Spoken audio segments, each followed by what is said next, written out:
Bienvenidos al podcast del Instituto de Estudios Hispànicos en la Modernidad, de la Universitat de les Illes Balears. Empezamos.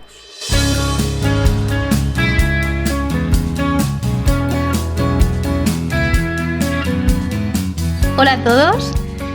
Volvemos con esta segunda parte de Richelieu y volvemos con novedades. ¿Y cómo volvemos, Tatiana? ¿Cómo volvemos? Hemos hecho una inversión.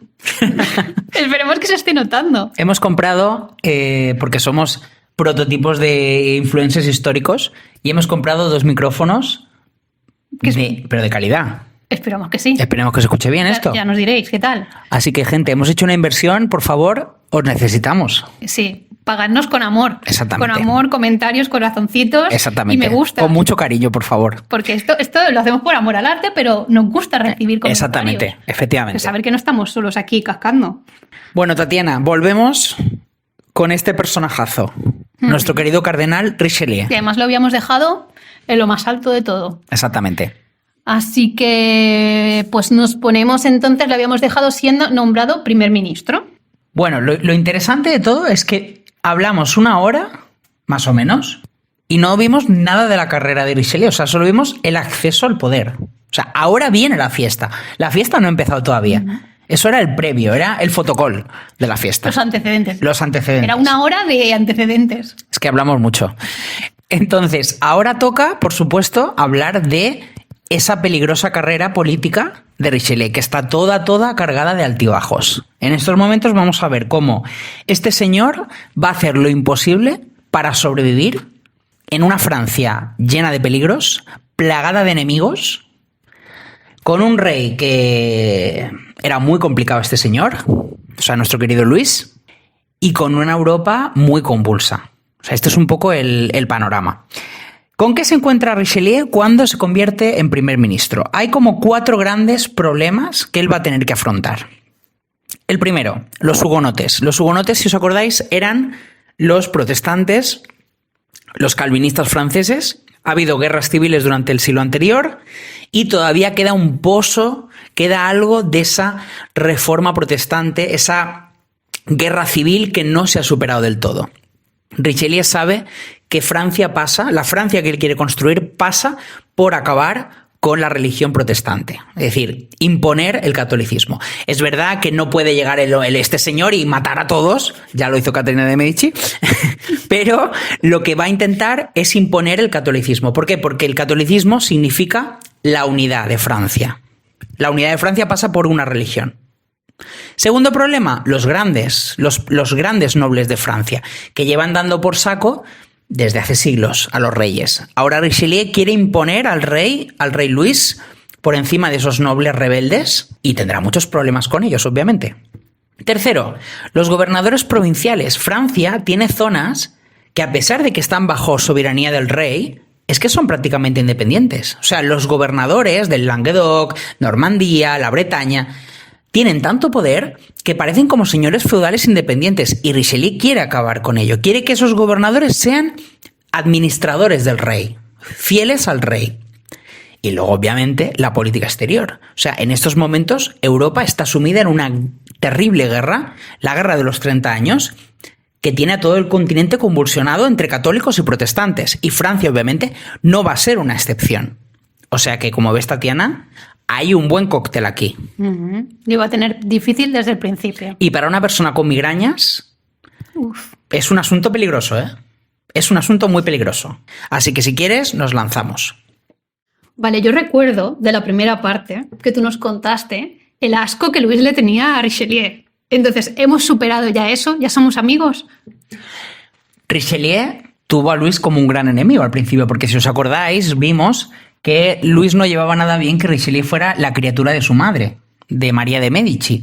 Y, curiosamente, luego al final se da cuenta que es el hombre que necesita, a pesar de que no lo soporta, y lo nombra primer ministro, ¿no? En plan, el ministro más importante del Consejo. Es curioso porque, a pesar de que Richelieu era el hombre más importante de Francia por detrás del rey, Luis no terminaba de confiar en él del todo. Es decir, la personalidad de Luis era una personalidad muy atormentada, sometida a periodos altibajos emocionales, recelosa, porque había tenido una infancia muy complicada, una adolescencia muy difícil con su madre.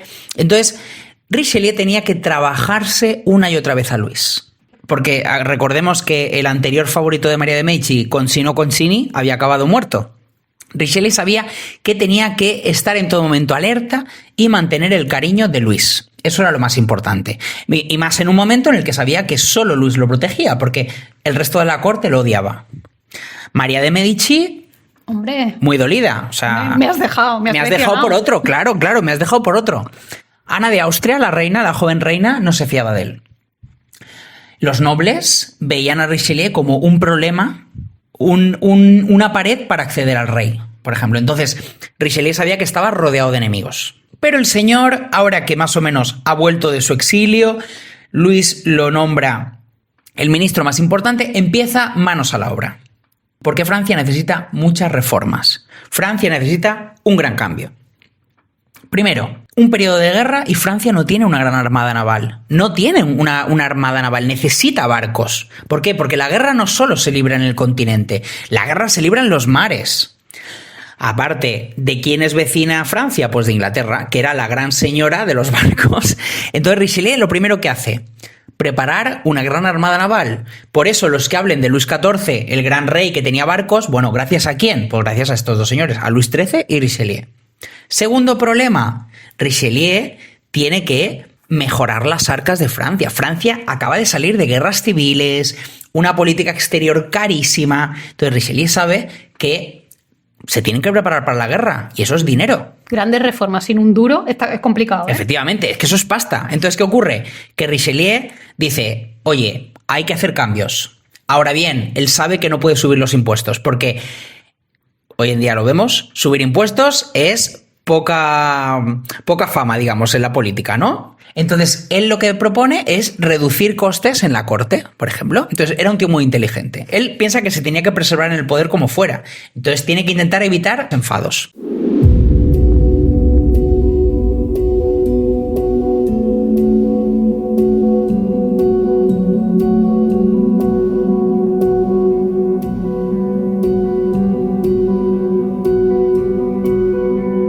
En 1625, el gobierno francés no poseía navío alguno con base en los puertos del Canal o del Atlántico, y solo 10 galeones en el Mediterráneo.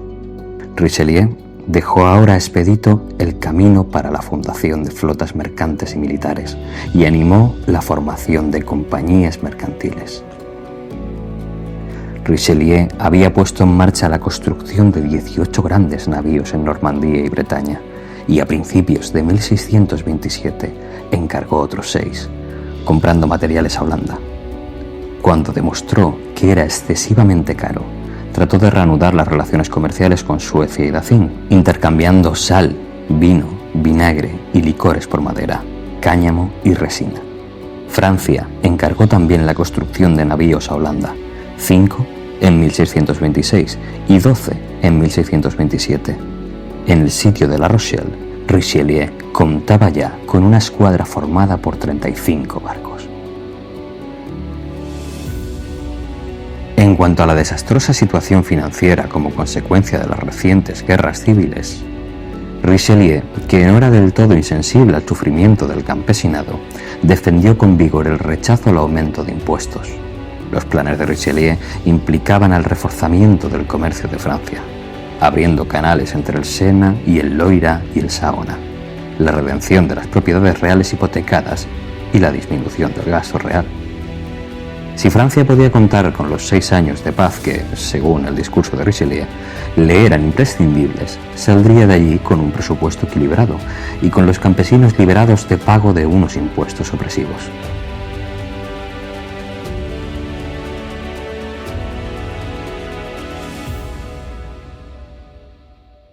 Y nada más estar en el poder llega su primera prueba. Habrá una serie de pruebas que tendrá que superar Richelieu. Todo esto le va a pasar factura en su salud. Es decir, hay que tener en cuenta que todas estas pruebas que vamos a ver son como golpes en su carrera política. Cualquiera de estas pruebas, si él fallaba, podía significar su final.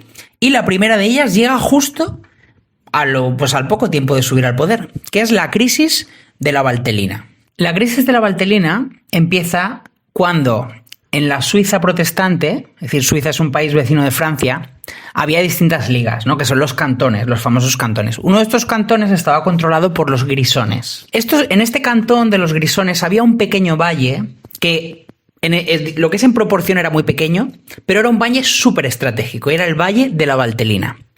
Como curiosidad, este valle, a pesar de que estaba en control de los grisones, era católico. Es decir, la minoría que vivía en la Valtelina era católica. Entonces, esta minoría se rebela contra los grisones. Hay que pensar que Francia está en guerra entre católicos y protestantes, entonces pues había rebeliones de unos, de otros, etc.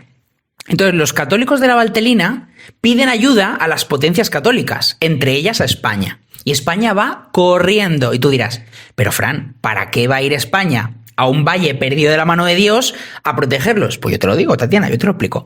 Dale. Porque ese valle era muy estratégico. Ese valle conectaba los Alpes y sobre todo conectaba el llamado Camino Español. El Camino Español era un camino que conectaba España con los Países Bajos, ¿de acuerdo? Entonces, España necesita tener control sobre ese valle. La situación de los de la Valtelina le importaba muy poco. Entonces, ¿qué ocurre? Los españoles se meten y van a ayudar a los católicos de la Valtelina. Entonces, los grisones, al ver a la monarquía hispánica metiéndose ahí, piden ayuda al enemigo de la monarquía hispánica, que es Francia. Y tú me dirás, Fran, pero Francia no es católica. Bien visto, Tatiana. Efectivamente. Bien visto. Pero Francia, antes que católica, es enemiga de España. Hombre, prioridades. Las prioridades, amiga, prioridades. Entonces, ¿qué ocurre? Francia apoya a los grisones y España apoya a los católicos de la Valtelina. En aquel momento, Francia no podía entrar en guerra con España. Francia se está recuperando. España ha obtenido muchas victorias hasta entonces en Europa. Entonces Richelieu, que acaba de empezar en el poder, no se puede meter en una guerra. Porque la guerra suele ser el motivo de caída principal de los ministros. La mayoría de ministros que caen muchas veces es por una guerra fallida. Entonces, como Richelieu no se quiere meter en líos, pues llega a un acuerdo con España. Este no es el momento de entrar en guerra. Llegará porque Richelieu sabe que al final la lucha por la hegemonía pasa por una guerra con España. Eso está claro. Entonces llegan a un tratado, el Tratado de Monzón, y dicen, mira, los grisones se quedan con la Valtelina y a cambio a España la dejamos cruzar. Y España ya le va bien. Recordemos que los católicos de la Valtelina le importaban 3 pepinos. Ellos solo querían mantener el control de... Efectivamente. Entonces, al final, esta crisis... O sea, Richelieu sale victorioso de esta crisis. Al final la soluciona bien. Es su primera gran prueba. La primera, porque llegarán otras. Mientras Richelieu está pactando con los grisones y viendo a ver cómo sale del atolladero, etc., en Francia los protestantes, los hugonotes, siguen activos. Es decir, no se han olvidado de su gran cruzada, digamos, en Francia, ¿no? Entonces, aprovechando que Luis XIII y Richelieu tienen los ojos puestos en la Valtelina y en otro asunto que veremos después, empiezan a conspirar para iniciar una nueva guerra civil, ¿vale? En este caso, uno de los grandes personajes del momento, uno de los nobles más importantes, fue el duque de Rohan, que era uno de los grandes líderes protestantes, ¿de acuerdo? Y el centro de operaciones de estos personajes era una plaza fuerte llamada La Rochelle. La Rochelle es muy famosa porque, por ejemplo, en las películas de los mosqueteros es una de las grandes hazañas en las que participan Athos, Porthos y Aramis, que es el sitio de La Rochelle. Es decir, La Rochelle se convierte básicamente en un estado dentro del estado, un estado controlado por protestantes, apoyado por los ingleses que le va dando suministros, porque Inglaterra era muy pesada. Era muy pesada al final. Inglaterra lo mismo. La Rochelle le daba igual a Inglaterra. ¿Qué es lo que quería? Fastidiar a Francia. Es lo mismo. Entonces Inglaterra le pasaba suministros a los protestantes de La Rochelle. ¿De acuerdo? Bien. ¿Qué ocurre? Luis XIII y Richelieu se enteran de esta revuelta que se ha alzado y el propio Luis quiere ir en persona. Luis tenía muchas cosas, pero cuando se trataba de dirigir al ejército, el primero. ¿De acuerdo? Entonces, cuando se enteran de que La Rochelle, esa plaza fuerte, se ha alzado en armas, pues Richelieu y Luis parten para iniciar el asedio de esa plaza fuerte. Porque uno de los objetivos tanto de Luis como de Richelieu es unificar Francia de forma religiosa. ¿De acuerdo? De camino, Luis, que no tenía una salud demasiado buena, cae enfermo. Cae gravemente enfermo. Y Richelieu le pega una crisis nerviosa, migraña y cae también enfermo. Vaya por Dios, gira de los acontecimientos. De un plumazo, vamos. ¿Qué ocurre?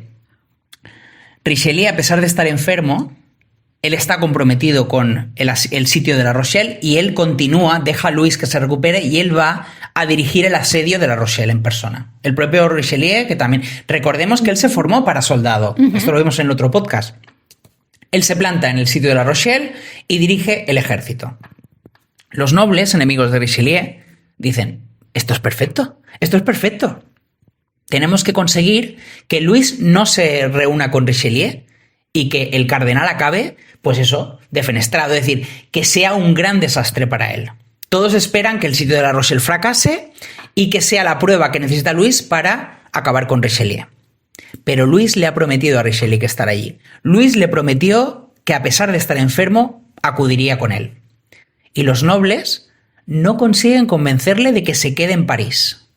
Bonito, ¿eh? Sería un tío raro, pero de palabra. Sí. Él le prometió que acudiría con él al sitio de La Rochelle y en cuanto empiece a encontrarse mejor, se traslada Vaya que va. y va con él. Y ambos, finalmente, dirigen el asedio. Fue un asedio terrible, Tatiana. Hubo casos de canibalismo. Claro, porque piensa que cortan los suministros. No, claro. Inglaterra, en cuanto empieza a haber susto, se va. Hubo casos de canibalismo, muertes por hambrunas. Bueno, fue terrible. Pensemos que en aquella época no había canalizaciones de agua. ¿Y dónde van los desechos? Pues ya podemos imaginarnos lo que era eso. Finalmente, La Rochelle cae, es decir, se rinden y Luis responde con un poco de libertad, es decir, les permite la libertad de culto, pero coloca una catedral católica en La Rochelle, no nos volvamos locos, ¿sí? Entonces, La Rochelle se convierte en otra gran victoria del cardenal. Es decir, la Valtellina fue una victoria, La Rochelle es la segunda victoria del cardenal. O sea, Richelieu, que es un gran estratega, o sea, sabe cómo hacer las cosas y cuenta con la confianza de Luis. Todo esto, claro, los hace best friends, o sea, los hace amigos.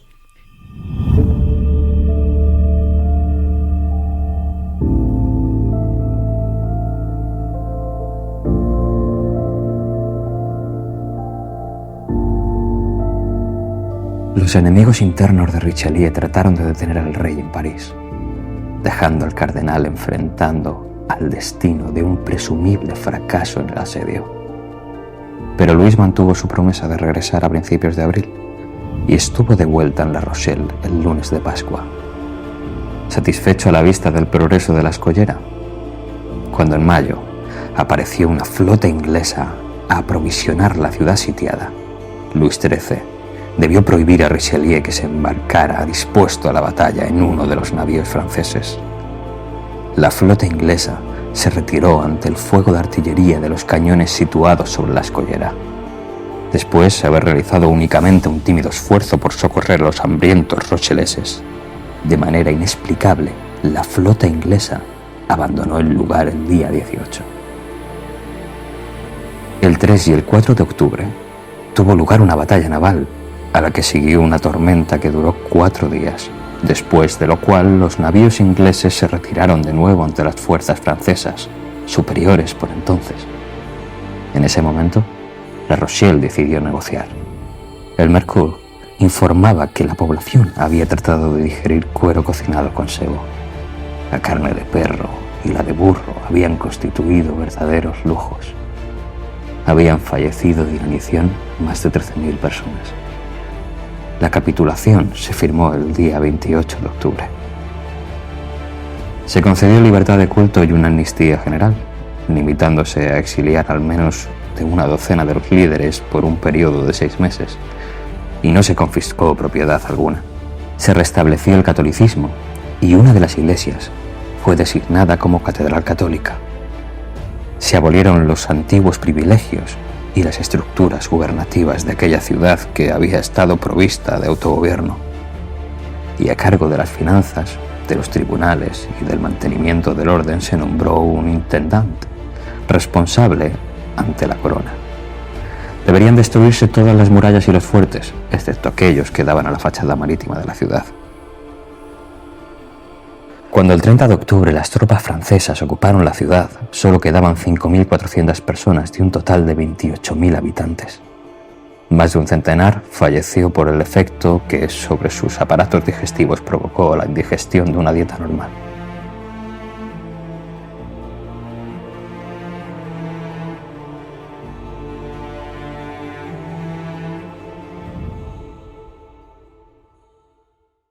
Todo esto sirve para que el cardenal vaya ganando medallas. Pero no es la única prueba. Tenemos una tercera gran prueba y esto en muy poco tiempo.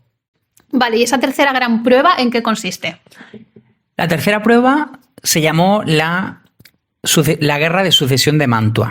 Mantua era un territorio que se encontraba en el norte de Italia, muy cercano a Milán. Hay que tener en cuenta que en este momento Milán era el ducado de España, bueno, de la monarquía hispánica. Entonces, ¿qué ocurre? Mantua estaba gobernado por el duque Vincenzo II Gonzaga, ¿de acuerdo? Este señor muere sin herederos. Y eso siempre es un problema. Siempre es un problema. Para más INRI, para más dificultad, Mantua era feudo imperial. ¿Qué significa esto de feudo imperial? Significa que cada vez que ascendía un duque al trono, tenía que jurar vasallaje al emperador del Sacro Imperio. O sea, el emperador, en este caso Fernando de Habsburgo, era señor feudal del duque de Mantua. Y cada vez que un duque de Mantua se convertía en tal, tenía que jurarle vasallaje. El problema era que al morir Vincenzo II sin herederos, el siguiente en la línea de sucesión era un francés, el duque de Nevers. Cuando el emperador se entera de que el siguiente duque de Mantua va a ser un francés, ni flowers. Vamos, aquí no es. Cuando el rey de España se entera que el siguiente en la línea de sucesión va a ser un francés, aquí no es. Cuando Luis XIII y Richelieu se enteran que el siguiente en la línea de sucesión va a ser un francés, dicen, así. Este es el momento. Este es el momento. Entonces ya nos podemos imaginar la que se lía. O sea, está la Europa occidental mirando hacia el ducado de Mantua. Por lo pronto, el emperador y España bloquean la sucesión para evitar que el duque de Nevers pueda llegar a convertirse en duque de Mantua. ¿Y Luis XIII qué dice? Sujétame el cubata. Que voy. Que voy. Sujétame el cubata que voy. Luis XIII en persona, yo creo que le había cogido el gustillo esto de dirigir ejércitos. Esto subía mucho la moral.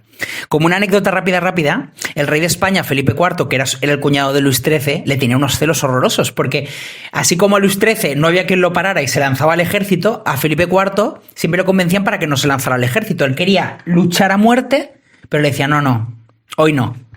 Y le tenía unos celos a su cuñado horrorosos. Entonces Luis XIII le dice a Richelieu, venga, haz el petate que nos vamos. Y se lanzan. Luis cruza toda Francia hacia Mantua con la curiosidad de que aprovechan ese viaje real, cruzando toda Francia, para pacificar religiosamente todas las zonas de Francia. Por ejemplo, en Languedoc, la zona sur, tengamos en cuenta que el antiguo reino de Navarra, del que era Enrique IV, había sido un foco protestante enorme. Todas esas zonas, el Bearn, Languedoc, toda esa zona se pacifica. Luis dice, ya que vengo... Hombre, ya que voy, pues aprovecho. ¿Qué pasa? Primera crisis. Llegan a Saboya, el ducado de Saboya, que es como una puerta de entrada, y el duque dice, aquí no pasa nadie. Aquí no pasa nadie, chicos, lo siento. Luis dice, ¿paso o no paso? Entonces ya tenemos primer conflicto. Luis consigue cruzar, o sea, atemoriza al duque de Saboya, continúa. Pero ¿cuál es el problema? El problema es que todas las potencias, España, el Sacro Imperio, que están metidas en la guerra de Mantua, están metidas en la guerra en Europa. Estamos en la guerra de los 30 años, una guerra a nivel europeo, ¿de acuerdo? Con muchísimos conflictos. En este momento coincide que una de las potencias del norte, los suecos, han entrado en la guerra. Están invadiendo el imperio desde el norte. Entonces, el emperador, a pesar de que mira hacia Mantua, tiene que prestar atención hacia los suecos del norte. España lo mismo, a pesar de que mira a Mantua, tiene que mirar hacia otros frentes. Entonces, ¿qué ocurre? Que al final todas las potencias tienen que llegar a un acuerdo. Porque una vez más, no ha llegado el momento de la guerra entre Francia y España. Todavía no es el momento en el que Francia y España van a entrar en guerra. Llegará, como te he dicho. Llegará, era inevitable. Esto es como una guerra fría, para que tú me entiendas, sí, ¿no? Hay guerra por todas partes, pero no hay guerra en ningún sitio. Entonces, finalmente, las potencias aceptan que el duque de Nevers sea duque de Mantua, pero tendrá que ceder una serie de plazas fuertes, ¿sí? Y desde Milán, desde el Milán español, se le va a controlar. O sea, colega, eres duque, pero cálmate. ¿De acuerdo? Entonces, podemos decir que Richelieu ha pasado una nueva prueba. Como vemos, el problema de ser ministro en este momento es que tienes un montón de patatas calientes. Pero un montón. Entonces, claro, cualquier pequeño fallo puede significar la diferencia entre la gloria o la caída más estrepitosa posible. Y esto es lo que le pasaba a Richelieu, que se le iban acumulando los problemas. Pero se iba solventando bien de momento. Sí, con muchas migrañas, muchos dolores de estómago, Bueno, pero aguantaba. pa'lante. Aguantaba. Claro, ¿qué ocurría? Que el número de enemigos del cardenal no solo no había descendido, sino que continuaba creciendo. Hay que pensar que cada vez que el cardenal obtenía una victoria, eso se traducía en mayor confianza por parte de Luis. Luis, con cada victoria del cardenal, le entregaba pues nuevas tierras, palacios, lo recompensaba con títulos. Claro, esto no gustaba. Hombre, levanta envidias. Al final levantaba muchas envidias. Y vamos a ver ahora, en esos momentos, quiénes eran los mayores enemigos del cardenal, que no eran pocos. Bueno, ¿y nuestra amiga María cómo está llevando todo esto, este ascenso de su antiguo superamigo? Bueno, hay que tener en cuenta, claro, que María estaba muy dolida porque, vamos a ver, pensando fríamente, esta señora lo promocionó, lo tuvo a su lado siempre, le dio un puesto en el consejo. Cuando se exilió, él fue con ella. Y a la mínima de cambio este señor se cambia de bando y se va con el hijo. Pues claro, estaba dolida. Claro, ¿qué ocurre? María de Medici tenía un perfil muy bajo. Es decir, no quería volver a ser exiliada. Entonces ella juega el papel de no enfadar a su hijo, pero en la sombra, María era una de las grandes líderes, hablamos en el otro podcast del Partido Católico, era ese partido que no veía bien esa política de pactar con protestantes, de ir en contra de las grandes potencias católicas, España y el Sacro Imperio. O sea, ella quería una alianza con las potencias católicas. Y lo que estaba haciendo Richelieu, pactando con los protestantes, por ejemplo, con los suecos estaba pactando, con los holandeses estaba pactando, bueno, los grisones, si nos acordamos. Entonces María se estaba convirtiendo en una gran enemiga del cardenal, pero claro, tenía que ir con mucho tiento porque Luis confiaba en él. O sea, Luis cada vez se apoyaba más en él, ¿no? Entonces María era uno de los problemas, pero no era el único. Otro problema, el hermano del rey, Gastón de Orleans. Pensemos que Luis y Ana no tienen hijos. El heredero al trono era Gastón. ¿Qué pasa? Que en aquella época Gastón tenía una clientela enorme. ¿Por qué? Porque en cualquier momento Luis moría y Gastón era el heredero. Mucha gente se estaba acercando a Gastón, porque preparándose, digamos, a que llegara el momento en el que Luis, porque Luis no era tampoco muy atlético, hemos dicho que tuvo un par de enfermedades bastante chungas, entonces Gastón, si acaso, claro, más vale pájaro en mano. Bueno, como siempre, sí. Al final es que sí. Entonces, Gastón era la gran esperanza, digamos. Bien. Entonces se produjo algo que los historiadores han llamado, lo voy a decir en castellano para que no se nos rompan los micrófonos, que se llama como el Día de los Engaños. Vamos a ver, el Día de los Engaños, el Día del Engaño, como lo queramos llamar. En el cual se creyó que Richelieu estaba a punto de ser defenestrado. O sea, se convencieron en París, la corte, de que era el final de Richelieu. ¿Sabes? O sea, todo el mundo dio por hecho que se le había acabado ya se acabó el chollo, se acabó todo y que faltaban horas para que Richelieu cayera en desgracia. Se habló incluso de que iba a ser ejecutado. O sea, la cosa fue grave.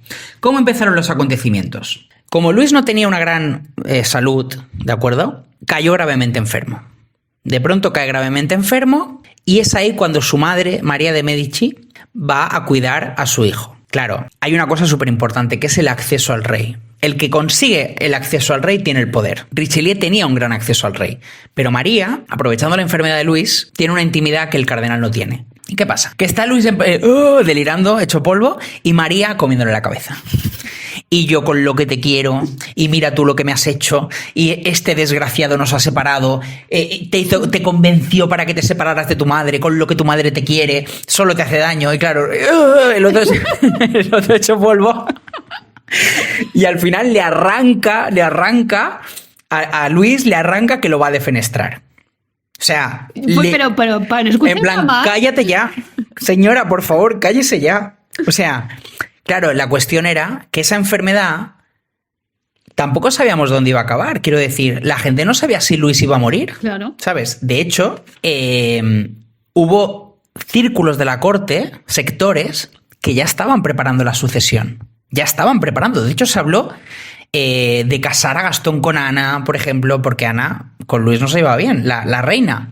Se habló incluso de buscar pruebas para ejecutar a Richelieu nada más Gastón fuera rey. O sea, Es flipante cómo las mentes no descansaban nunca, ¿eh? Siempre estaban ahí detrás, moviendo los hilos por si acaso. claro. Tener todo cubierto. Al final es la supervivencia política. No, sí. O sea, al final era eso.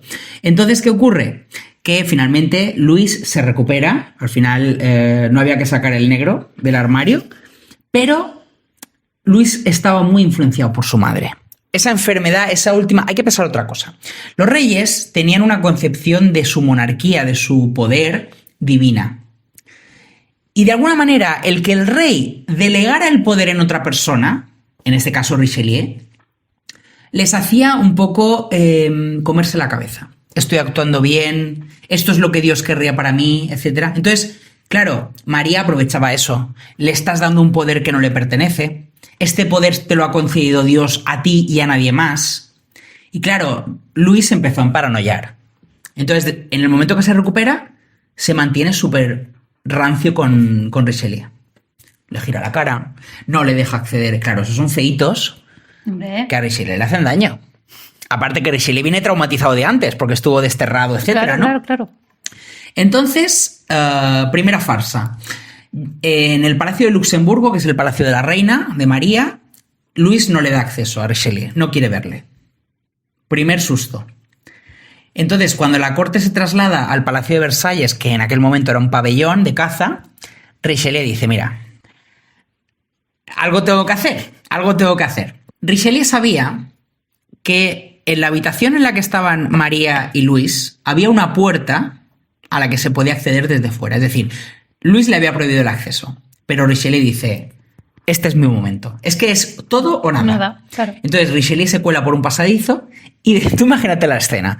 María y Luis hablando y de pronto se abre una puerta random y aparece Richelieu. ¡Ah!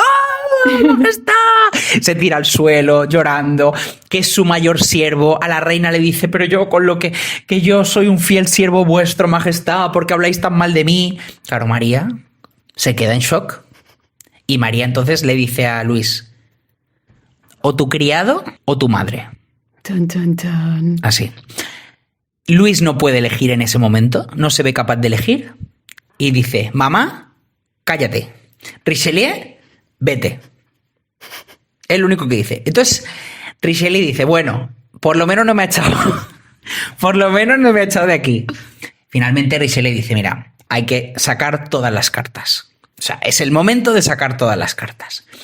Y Richelieu pide una audiencia con Luis, se postra ante él llorando y le dice, presento mi dimisión. Ujú.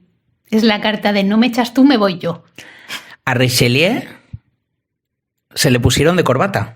Porque claro, Como diga que sí. como diga que sí, me tengo que ir, claro. Y Luis, que se vio solo, le dijo, no, tú te quedas conmigo.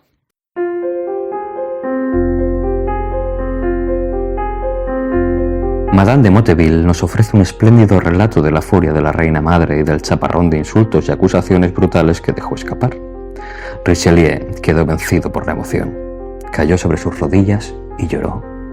Llegó hasta el punto de ofrecerse a pedir perdón públicamente por faltas que no había cometido y reiteró su gratitud por todo lo que la reina madre había hecho por él. Negándose a guardar silencio, ella le preguntó al rey si prefería a su criado o a su propia madre. Richelieu se ofreció a renunciar allí y en ese mismo momento. Finalmente, el rey consiguió hacer callar a su madre y ordenó a Richelieu que se levantara y abandonara la sala. A continuación salió él mismo, ignoró al cardenal que esperaba en el patio y partió en su carruaje. La victoria de la reina madre parecía asegurada. Tras su regreso a Versalles, el rey le comunicó a Richelieu que viniera a visitarle allí. Richelieu cayó de rodillas una vez más y protestó cuando el rey dijo que trataría de mantenerla a su servicio. Luis le hizo levantarse. Le pidió que se quedara aquella noche y despachó a todos los demás. Más tarde, Richelieu confiaría a sus dos colaboradores, Sirmont y Guron, haberle dicho al rey que, a pesar de su inmensa gratitud hacia el monarca, preferiría retirarse, evitar cualquier clase de responsabilidad por el deterioro de las relaciones entre el rey y su madre. el monarca rechazó la oferta, en parte porque los consejos de Richelieu eran más valiosos para Francia que los de su madre, y en parte porque quería creer que el daño no había sido hecho por aquella, sino por la camarilla de conspiradores que la rodeaba y con la que el rey estaba dispuesto a enfrentarse. Al día siguiente, Richelieu le envió una carta emocionada al monarca, confirmando la devoción que sentía por él y aceptando la orden de permanecer a su servicio.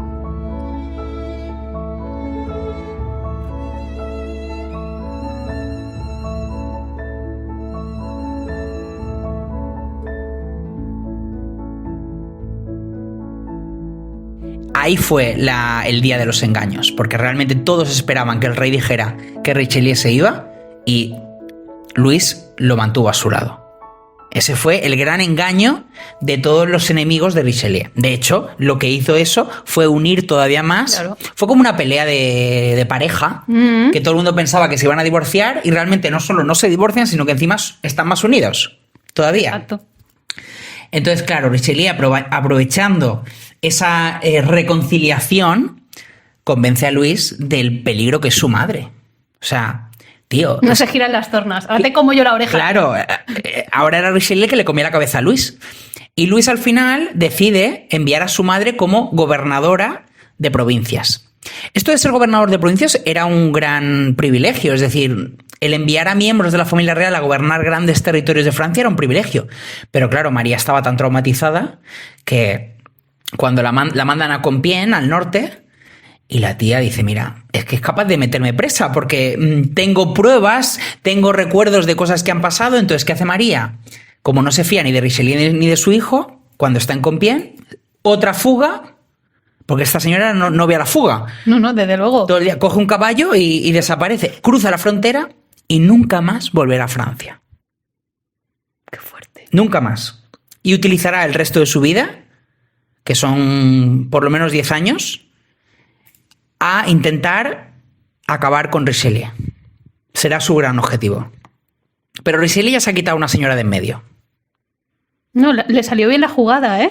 Claro, tú imagínate todos los puntos en los que podría haber fallado. Si no hubiera encontrado esa puerta, si Luis al final lo hubiera desterrado, si en el momento de presentar su dimisión Luis le hubiera dicho, me parece bien.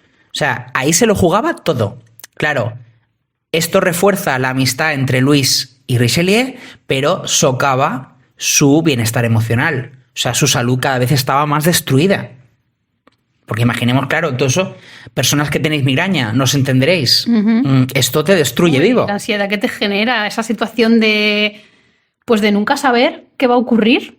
Y él sabe que cualquier día puede llegar su caída. Entonces, esa había sido otra de las grandes pruebas. Es que siempre vives con el cuchillo en el cuello, ¿eh? Sí. Y si te digo que no fue la última, pues ya imagínate. Vale, y luego otra protagonista de toda esta historia es Ana. ¿Qué está pasando con la mujer de Luis con todo esto? Bueno, no hemos hablado de las relaciones entre Luis y Ana. Es decir, cuando ellos se casan, eran muy jovencitos, ¿no? Eran unos críos. Las primeras relaciones fueron bastante poco edificantes, podemos decir. O sea, fueron al final... Claro, el problema de Luis... No sabemos si es que era... Esto lo hablamos en el otro podcast. No sabemos si es que era homosexual, era sexual, bisexual... No sabemos. Lo que sabemos es que Ana no la quería. Sí. Eso, por lo que fuera. Eso lo tenemos claro. Pero sí que es verdad que las primeras relaciones entre ellos tuvieron relaciones sexuales y Ana se quedó embarazada. A los pocos años se quedó embarazada. Pero sufrió un aborto porque jugaba en las galerías del Louvre, jugaban a un juego de subirse las damas unas encima de otras. Ella se cayó al suelo, se hizo daño y tuvo un aborto. Y eso para Luis fue un golpe muy fuerte.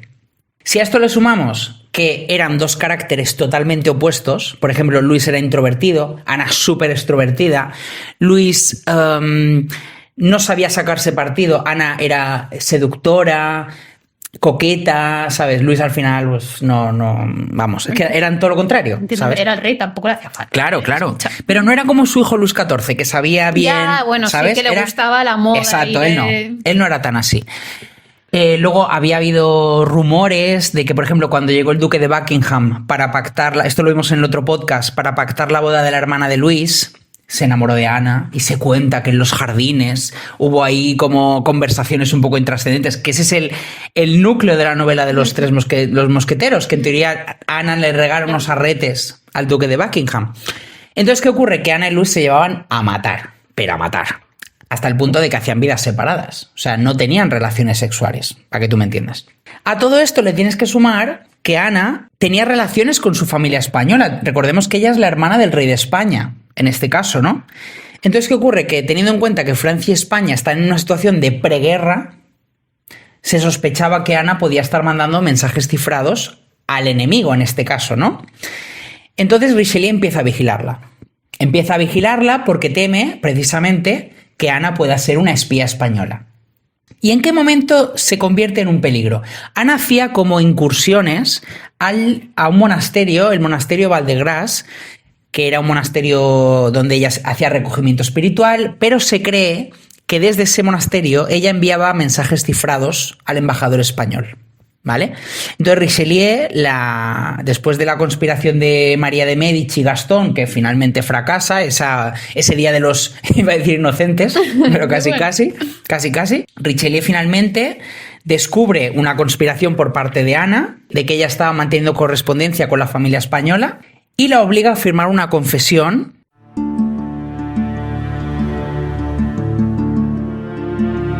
Después de la noche de bodas, Luis durmió solo y ni siquiera comió con su esposa durante 6 meses, aunque le hacía una visita cada noche antes de retirarse a sus habitaciones.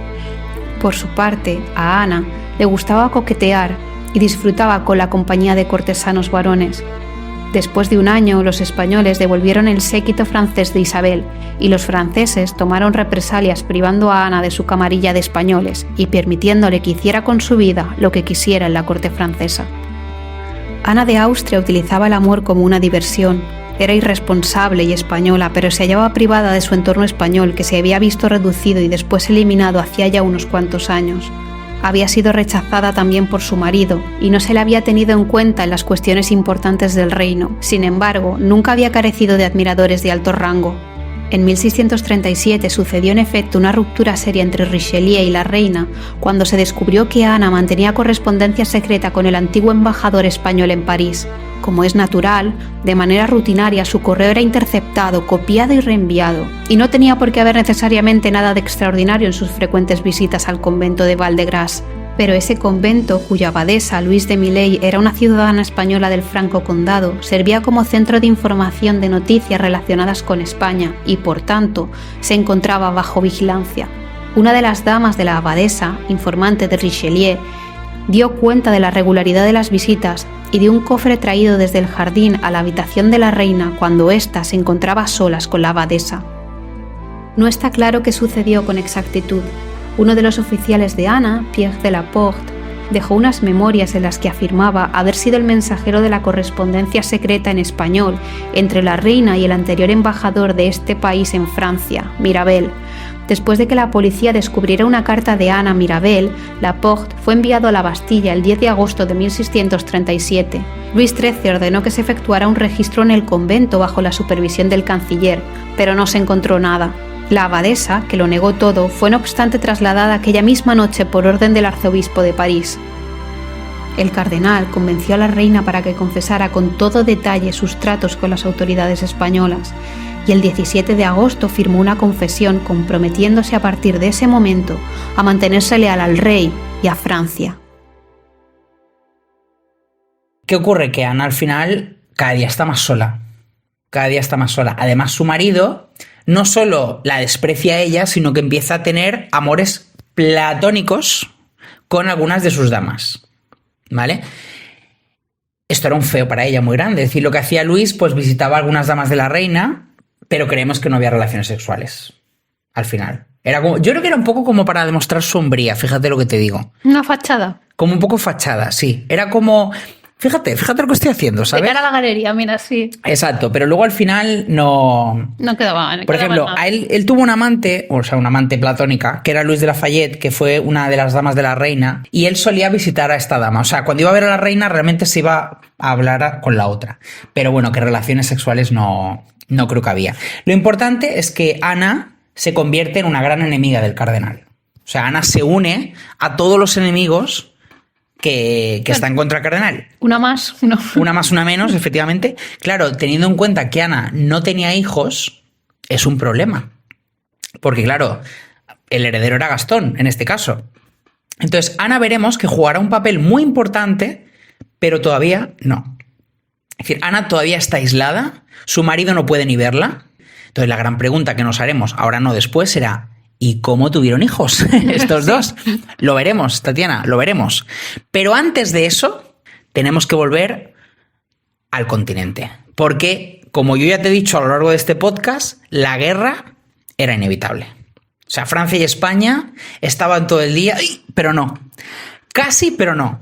Pero ha llegado el momento. Pero ha llegado el momento. Finalmente, la guerra estalla. Es decir, hay que tener en cuenta que durante todo el podcast ha habido guerra en Europa. La guerra de los 30 años empieza en el 1618, antes de que Richelieu sea ministro, y continúa, ¿de acuerdo? Entonces hay que tener en cuenta que Europa está en guerra. Lo que no había estallado era la guerra entre Francia y España, ¿de acuerdo? Finalmente, para que estalle la guerra, hará falta que España juegue todas sus cartas. Es decir, Francia llegará un momento que dirá: hay que declarar la guerra, no nos queda otra, porque España iba a por todas.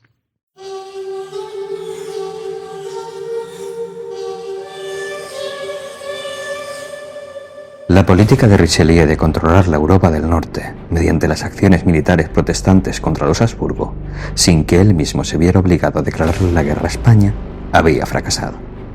En verano la situación fue empeorando. Llegó un ejército dirigido por el hermano de Felipe IV de España, procedente de Italia, hasta el lago Constanza, según lo había planeado Feria, tratando en primer lugar de avanzar siguiendo el curso del Danubio. Otro ejército, al mando del hijo del emperador, el rey de Hungría, buscaba unírsele, siguiendo el río curso arriba. El movimiento en tenaza amenazaba por cortar las comunicaciones del ejército antiimperial de Alemania septentrional que se encontraba al sur del río, e inmediatamente se retiró hacia el norte, tratando de evitar que los dos ejércitos proimperiales acabaran por reunirse.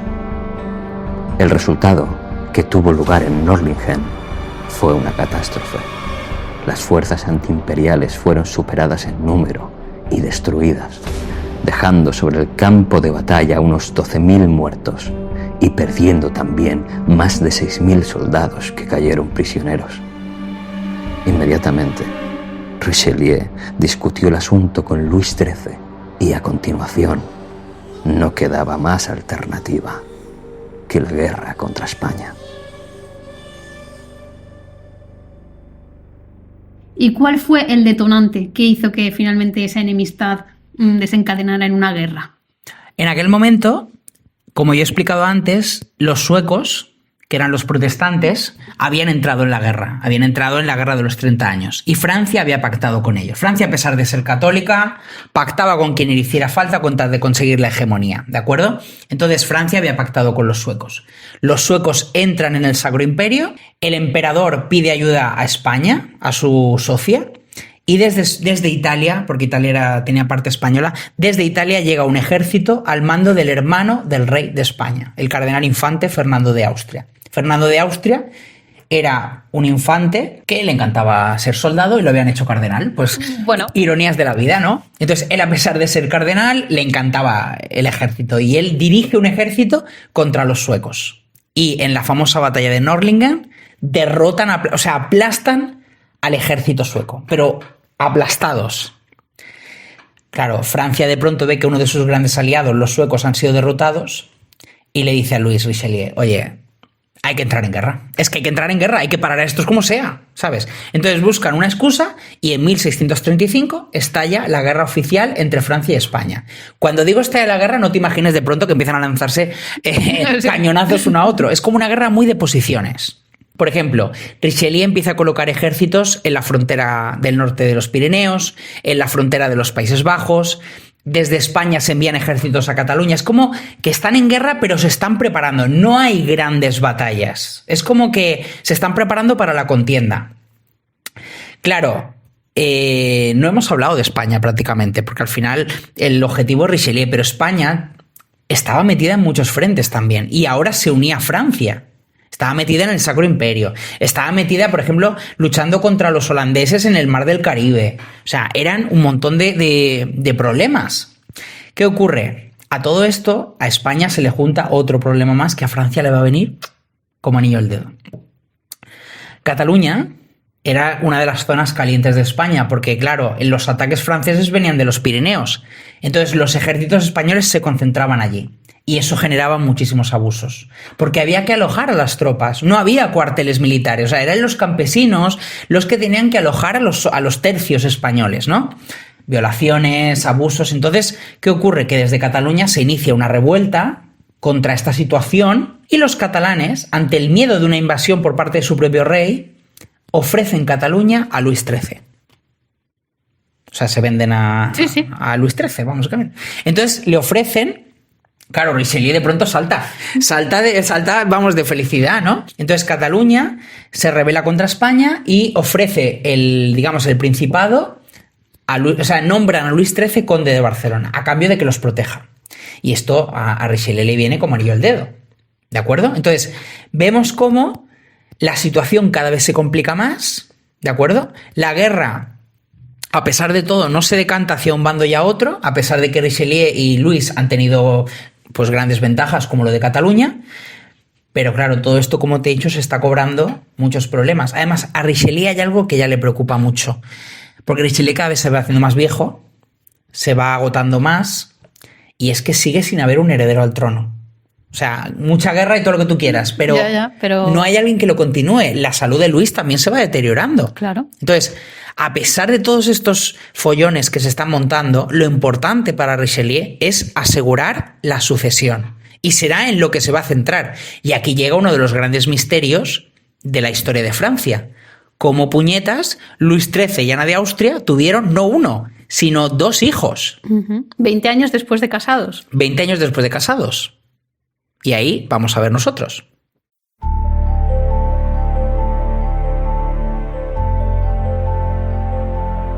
La noche del 5 de diciembre, el rey intentaba llegar a París desde Fontainebleau para visitar a Luis de Miley en el convento. Durante la visita, se levantó una tormenta tan fuerte que ni le permitía regresar a Versalles ni seguir hasta Saint-Maur, donde le esperaban su habitación, su lecho y el servicio de cocina.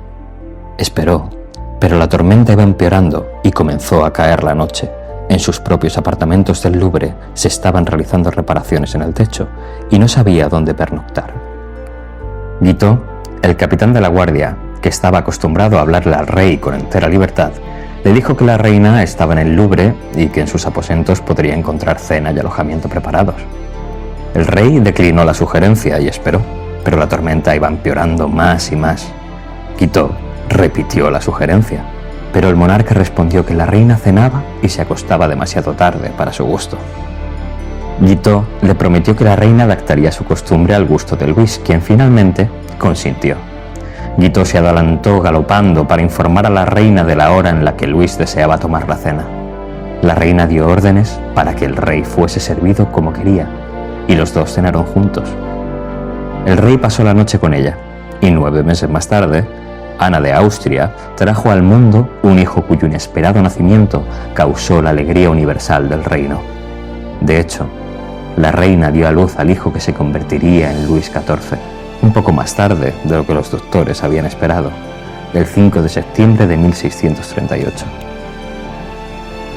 La enorme alegría que despertó en la nación no dejó de estar acompañada ya en su momento por elevadas dosis de especulación, aunque sorprendentemente, la paternidad de Luis XIII fue proclamada con toda naturalidad. No es posible creer que Richelieu, cada vez más débil, enfrentado a la extremada improbabilidad de un heredero legítimo por línea directa y por ello a la irresistible probabilidad de la sucesión de Gastón, ¿lo hubiera maquinado todo? Aunque pueda parecer increíble, posiblemente la respuesta a esa cuestión sea afirmativa.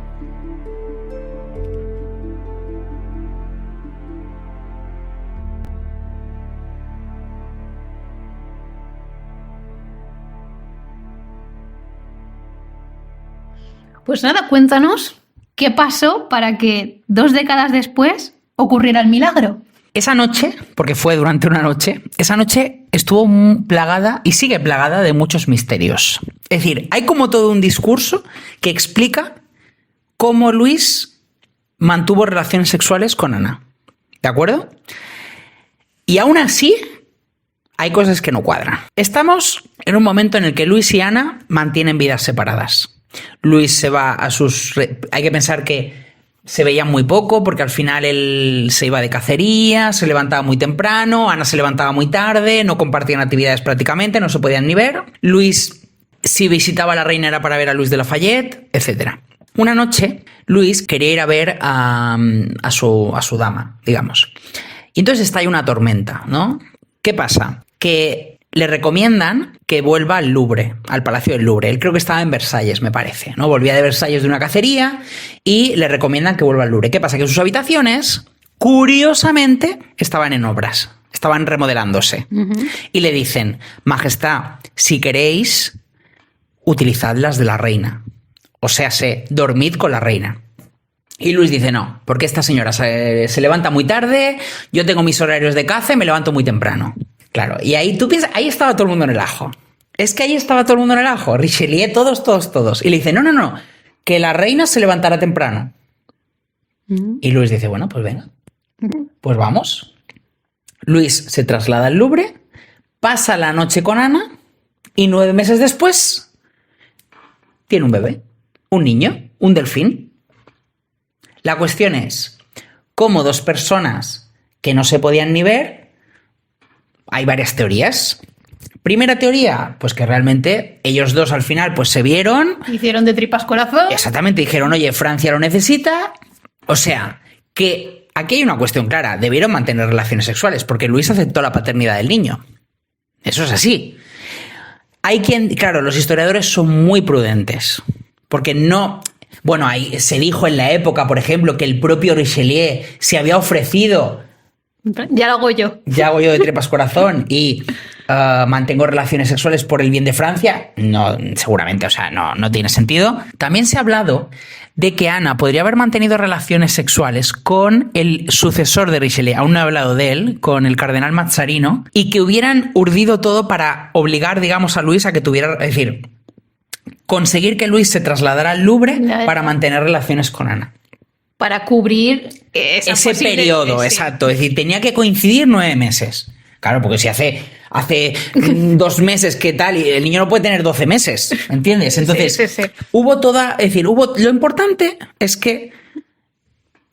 Nace un niño. Nace un niño. Consiguieron lo que no habían conseguido, que era concebir un heredero.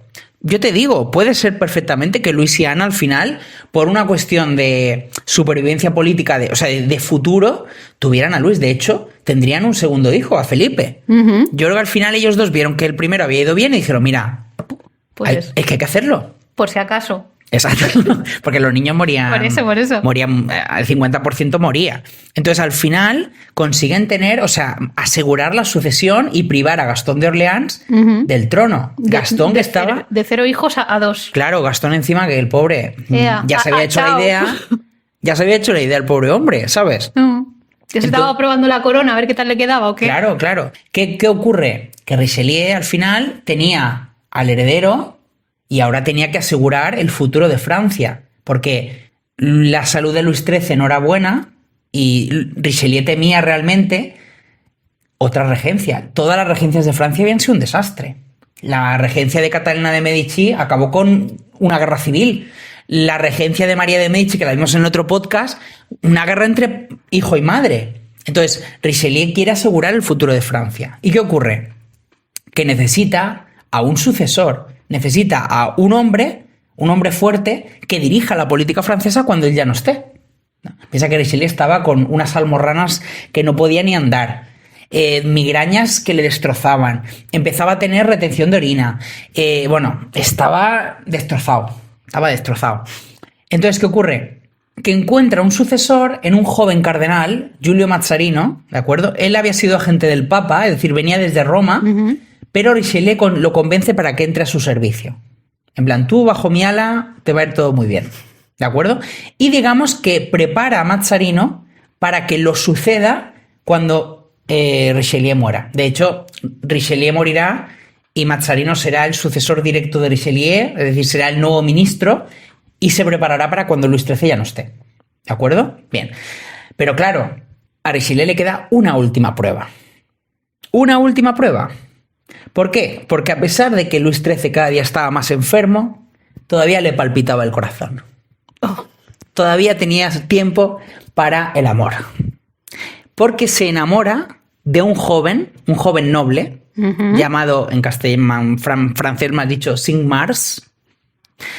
Este joven, que en un principio había sido una criatura de Richelieu, es decir, Richelieu se llevaba muy bien con el padre de este muchacho, se convierte en el amante de Luis. Luis bebía los vientos por este chico. Cinq-Mars era todo lo que podía querer una persona, ¿no? Guapo, inteligente, bravucón, tal, ¿sabes? Entonces, era un pipiolo. Y este hombre cada vez no solo se gana el afecto de Luis, sino que cada vez ataca más la posición del cardenal. ¿De acuerdo? Entonces, Luis, que está tan enamorado de él, le empieza a hacer regalos. Cinq-Mars le dice, quiero el mando del ejército. Y tienes a grandes nobles que pueden llevar. No, yo lo quiero. Joder, regalos, yo me imaginaba algo más sencillo. Aparte, le da palacios. No, bueno, escúchame, lo normal. Claro. Pero para un joven, el hecho de dirigir el ejército era guay, ¿no? Entonces, Cinq-Mars cada vez va destacando más y Richelieu cada vez lo va poniendo más nervioso. ¿De acuerdo? Entonces, en estas circunstancias, este joven temerario, porque era un joven temerario, dice, yo creo que ha llegado el momento de conseguir lo que nadie ha conseguido hasta ahora, que es acabar con el cardenal. O sea, voy a hacer lo que no ha podido hacer nadie. Y se urde una última gran conspiración contra el cardenal Richelieu. Aún así, ese hombre enfermo, con 20.000 problemas, tal, sobrevive políticamente. Aún así, Richelieu se salva de la conspiración, desenmascara a Cinq-Mars, a este amante del rey, y consigue sobrevivir políticamente.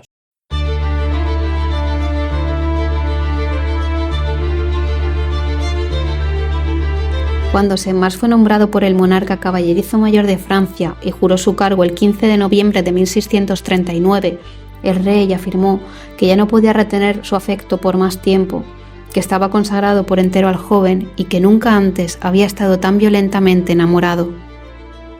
A finales de 1638, la ascendencia de Cinq-Mars sobre el rey era completa, y por esa fecha había alcanzado ya una pérdida sin precedentes de las normas de protocolo, como cuando el monarca dio su apoyo al favorito después de que éste golpeara en la mejilla al duque de Nemours. Todos los contemporáneos y los historiadores posteriores están de acuerdo en que Cinq-Mars era un zafio y rústico matón, arrogante, jactancioso y con un ego sobredimensionado. Su manirrota extravagancia importaba menos, pero enfadaba más a Luis que su violencia y su desdeñoso libertinaje desenfrenado. Cinq-Mars trataba de que el rey vistiera con ropas caras, pero Luis, que nunca se había preocupado por su apariencia, contemplaba esa proposición simplemente como un despilfarro. Constituyen una verdadera leyenda los 52 caros vestidos propiedad de Cinq-Mars, y el rey se negó a examinar el exageradamente extravagante carruaje que se había comprado. Cinq-Mars explotó de forma despiadada la obsesión que el monarca sentía por él, y la relación se fue rápidamente cargando de intensas peleas y de emotivas reconciliaciones. Claramente el favorito obtenía placer humillando al rey, que seguía atado a él de manera servil y saltándose las normas adecuadas de la etiqueta cortesana. Luis se deprimía con las impertinencias del favorito, por sus silencios y ausencias durante días interminables, pero todo lo soportaba, rebajándose a sí mismo con constantes quejas ante Richelieu. El monarca se retiró y se levantó pronto y buscó la compañía de su favorito un día de caza, cuando Cinq-Mars se encontraba demasiado cansado por los excesos de la noche precedente, pasados con sus jóvenes compañeros, como para contemplar la salida del sol. Richelieu trató en vano de reconvenirle, y a partir de ese momento se fue abriendo una brecha entre Cinq-Mars y el cardenal. En 1640 esa brecha era un asunto de dominio público. Richelieu sospechaba que había un complot en su contra, y que Cinq-Mars se había aliado con Gastón de Orleans. Se llegó a redactar un tratado que signarían Gastón y Felipe IV de España, garantizando el apoyo a los rebeldes franceses con un ejército invasor español. El día en que Richelieu recibió la prueba fehaciente envió a Chavigny a Narbona, donde se encontraba el rey, para que hiciera frente a la situación. Luis aún estaba durmiendo y en un principio no creía lo que veía. De inmediato firmó la orden de arresto de Saint-Marc, que advertido había tratado de huir, pero que se había ocultado al encontrar todas las puertas de la ciudad cerradas. Saint-Marc moriría decapitado el 12 de septiembre de 1642. O sea, en este momento Luis y Richelieu estaban unidos a muerte. Y es en estos momentos cuando al final Richelieu ya tiene las últimas fuerzas, se prepara para, de hecho, escribe su último testamento, se prepara para su muerte y sobre todo se prepara para dejar Francia lo más estabilizada posible. Es decir, deja a un sucesor, a Giulio Mazzarino, que será el hombre fuerte de la monarquía y el gran apoyo de Ana de Austria cuando Luis XIII ya no esté, ¿de acuerdo? Deja una Francia unificada, o por lo menos más unificada de la que él recibió, y al final esta es la Francia que recibirá Luis XIV. O sea, habrá guerras porque la muerte de Luis XIII desembocará en una nueva guerra civil entre nobles y la reina y Mazzarino, pero el poder del monarca se ha acrecentado como nunca antes. O sea, no podemos entender el absolutismo de Luis XIV sin entender que fue... No Luis XIII, fue Richelieu sobre todo, el que diseñó el gran poder del rey, ¿no? Entonces, Richelieu finalmente muere creyendo que ha cumplido lo que siempre soñó, que fue tres cosas. Una, la unidad de Francia. Dos, la hegemonía de Francia. Él abrió el camino para que Francia fuese una potencia hegemónica. Y tres, convertir al rey de Francia en la verdadera autoridad de todo el país.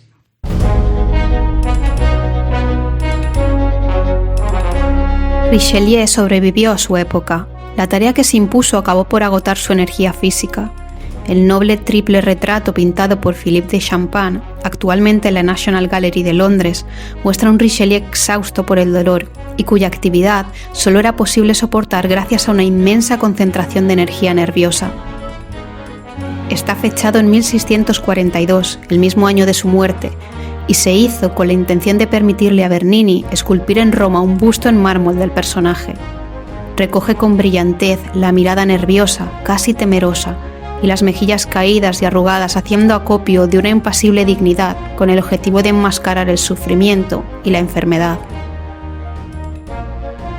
Richelieu consiguió crear una Francia unificada con su propia identidad cultural independiente, extendiéndola por todo el territorio y limitando este de todos los demás, cualesquiera que sean nuestros sentimientos ante el enorme precio pagado por ello. Era un asceta, firme en su dedicación, un diplomático capaz de desplegar un inmenso encanto y un alto grado de calculada severidad, y era tan meticuloso en realizar las tareas que se imponía a sí mismo como aburrido en sus hábitos personales. Su energía, su dominio de los más complejos detalles y su asiduidad eran todos ellos prodigiosos. Su capacidad para adquirir la información que necesitaba fue, en ocasiones, siniestra. Fue valiente, no solo en campaña, sino también en su enfrentamiento nada infrecuente a la probabilidad de que la obra de su vida pudiera verse destruida por la sucesión de Gastón de Orleans al trono, o a que los enemigos de su política fueran capaces de convencer al rey de que le apartara del cargo. Era inteligente, tanto si lo que estaba en juego era su propio y complejo enriquecimiento financiero, como la manera de encontrar los medios de pagar y aprovisionar a los ejércitos en campaña. Y finalmente fue leal al rey por entero, no en tanto que ser humano, al que en ocasiones difícilmente podía ni siquiera llegarle a gustar, sino como ungido por Dios para ser depositario de la suprema autoridad.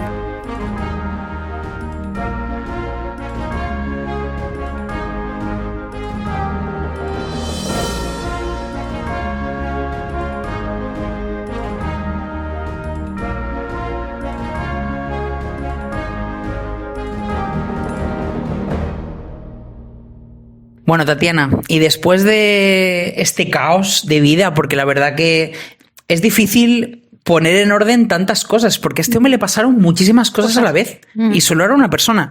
¿Qué impresión te ha dado este señor? Pues no sé, me ha parecido como muy interesante. Me parece que la vida le puso muchas pruebas y que, coño, que al final ha superado todas, ¿eh? Y murió pues a su manera, en plan de sin conspiraciones, sin asesinatos. Hombre, que para la época ni tan mal. Escúchame. Yo te digo, el hecho de que un primer ministro muera en el poder Porque, claro, en España estaba el conde duque de Olivares y este señor cayó, al final, cayó. Es decir, Richelieu al final acabó sus días como ministro del rey. Sí. Podríamos decir que se fue, o sea, pacíficamente en el sentido de he cumplido mi misión y nadie consiguió quitarle el puesto. Y tuvo muchas pruebas. Hemos visto la Valtelina, Mantua, las conspiraciones interiores, la propia personalidad de Luis, que era para darle de comer aparte. Claro, ¿qué pasa? El odio de María, de Ana, de los nobles. Escúchame. Yo no aguanto ni dos asaltos, te lo digo ya. Yo me pongo a llorar, me voy a un rincón y me pongo a llorar.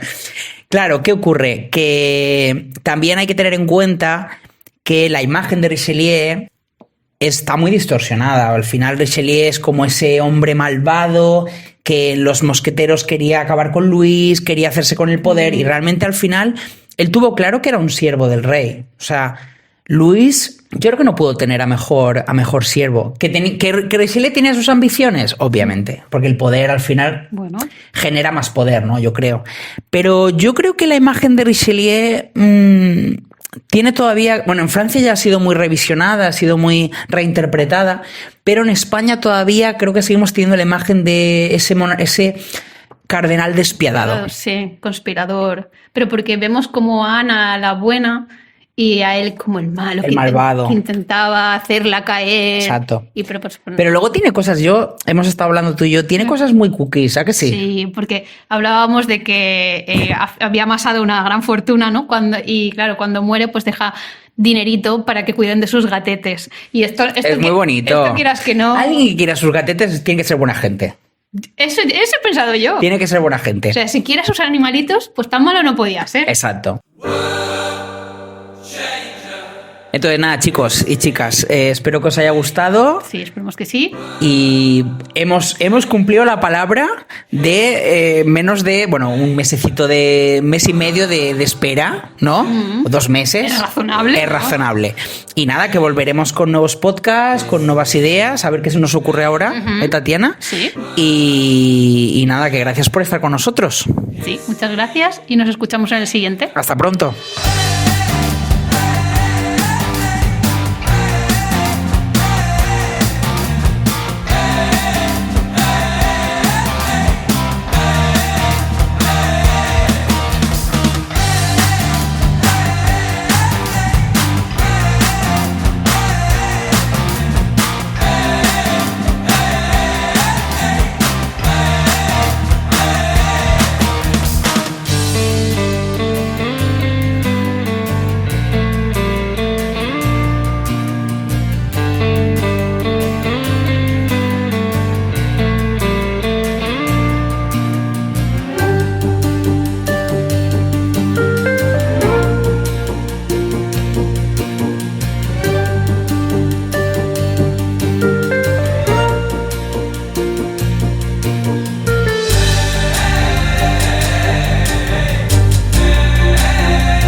History